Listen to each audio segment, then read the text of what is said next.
Graça e paz, Pastor Davi. Boa tarde, graça e paz também a todos os nossos ouvintes.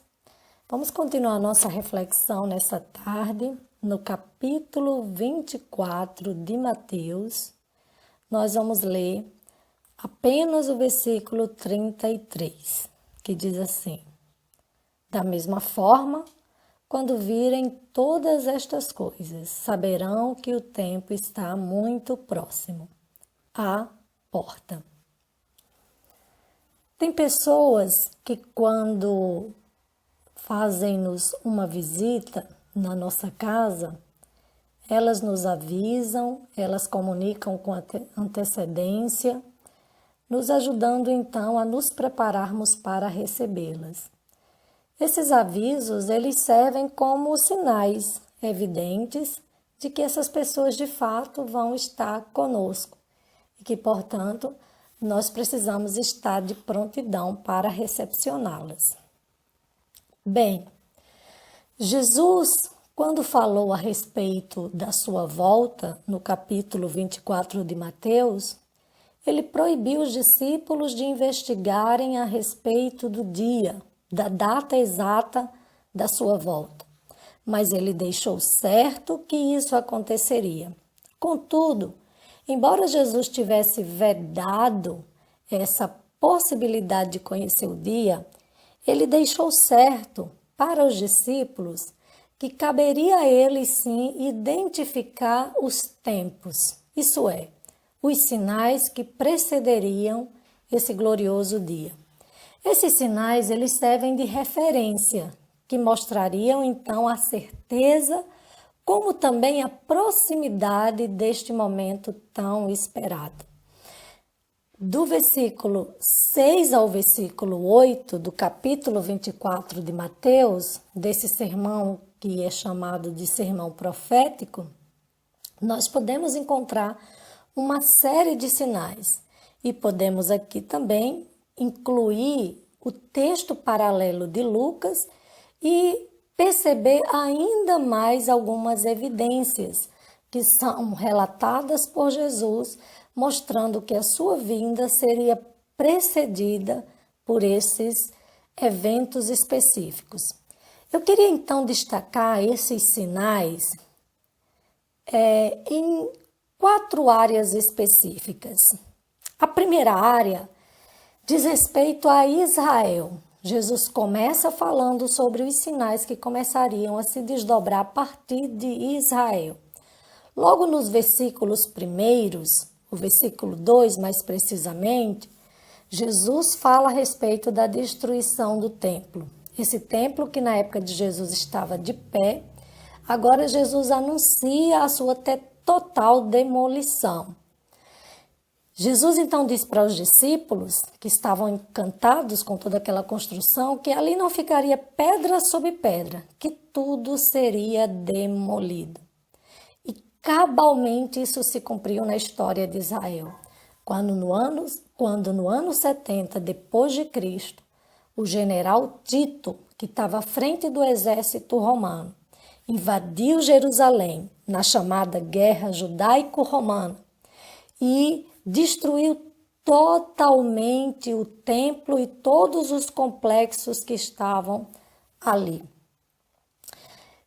Nesse momento, a gente percebe também nas palavras de Jesus que Jerusalém, e portanto Israel, é o palco onde começam a se desdobrar todos esses eventos.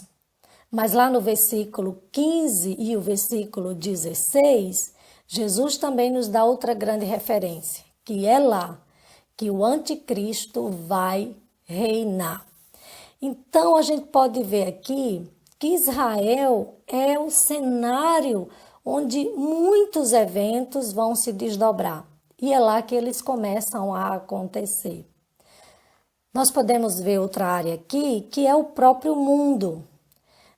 Guerras, rumores de guerra, Jesus fala, guerras e ameaças de guerra. Lá em Lucas, Jesus fala a respeito de fome, no versículo 11 do capítulo 21. Também em Lucas, Jesus fala sobre pestilências, doenças e outros.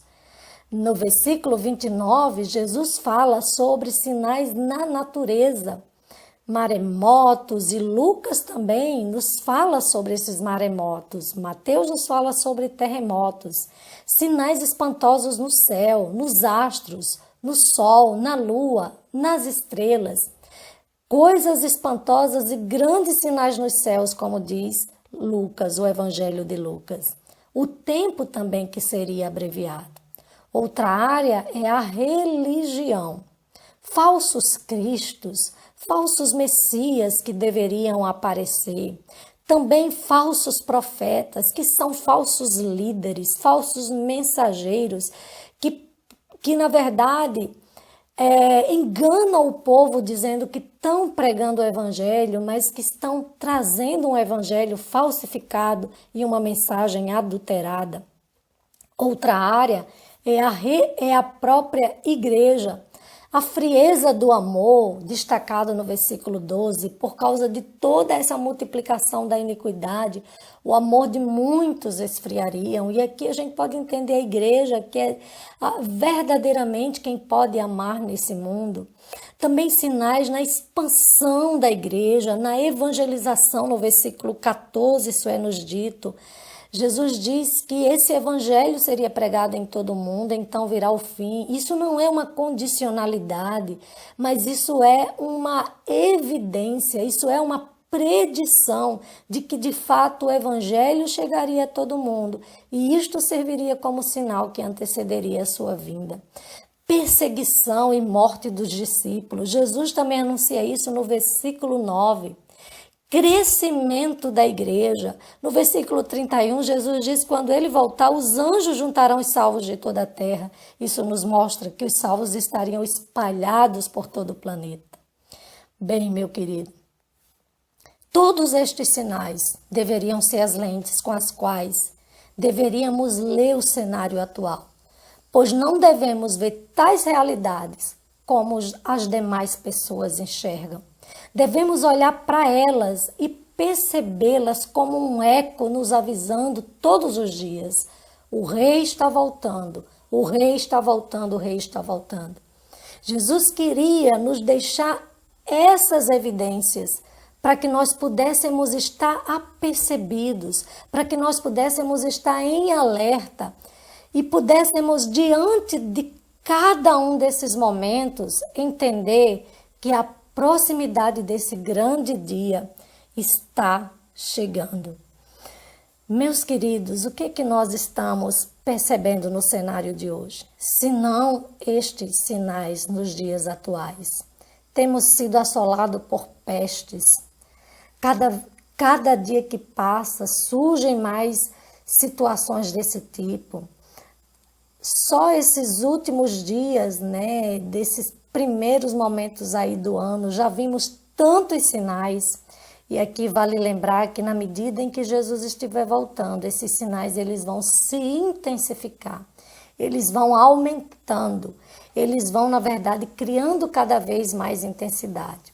Mas eu quero chamar a sua atenção não só para olhar esses sinais, mas para olhá-los com os olhos da fé, percebendo a realidade que eles estão precedendo.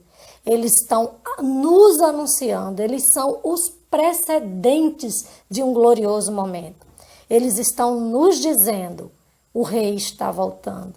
E eu quero chamar a sua atenção nesse momento, porque nunca tivemos tantas evidências quanto estamos tendo nos dias atuais. Nós podemos olhar para o noticiário hoje e perceber a grande notícia, o rei está voltando. Nós podemos olhar para a nossa volta e perceber a grande notícia no cenário mundial. O rei está voltando. Você, meu amigo, que ainda não conhece a Cristo, volte-se para Cristo, porque o rei está voltando. Você, meu irmão, esteja de prontidão, aguardando esse glorioso dia, porque quem espera esse dia não vai se preparar, ele vai estar preparado, aguardando esse grande momento chegar. Que o Senhor nos abençoe e nos ajude a encarar todas essas situações com esperança e com gozo, na expectativa gloriosa de que o Rei está voltando para nos levar dessa realidade definitivamente e mudar para sempre a nossa história. Que o Senhor nos abençoe.